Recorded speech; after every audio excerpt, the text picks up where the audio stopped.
กองประสุมเผยแพร่กฎหมายเกี่ยวกับการคุ้มครองเคมีและปรึกษาลือเกี่ยวกับการนำเข้าส่งออกส่งผ่าน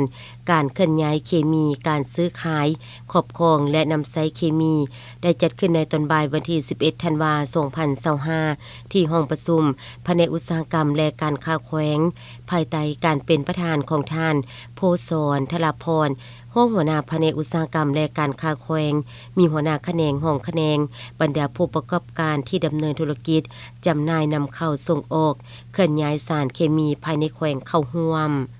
ในพิธีประธานกองประชุมได้เกียรติขึ้นเผยแพร่กฎหมายนิติกรรมระเบียบการเกี่ยวกับการคุ้มครองเคมีในด้านต่างๆให้กับบรรดาผู้เข้าร่วมรับทราบเป็นต้นแม่นกฎหมายของสภาแห่งชาติเลขที่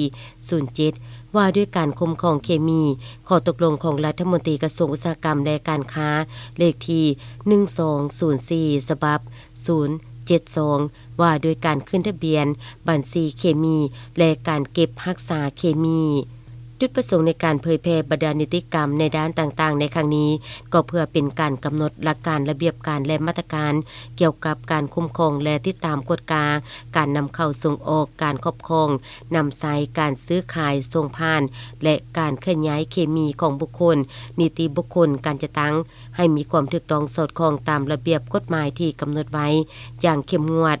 พร้อมเดียวกันนั้นก็เพื่อเป็นการปรึกษาหรือและสร้างความรับรู้เข้าใจเพิ่มเติมต่อกับบรรดาผู้ประกอบการดำเนินธุรกิจเกี่ยวกับเคมีเพื่อเห็นให้การจะตั้งปฏิบัติเวียกงานดังกล่าวในต่อหน้ามีความสะดวกปลอดภัยและถูกต้องสอดคล้องตามหลักวิชาการ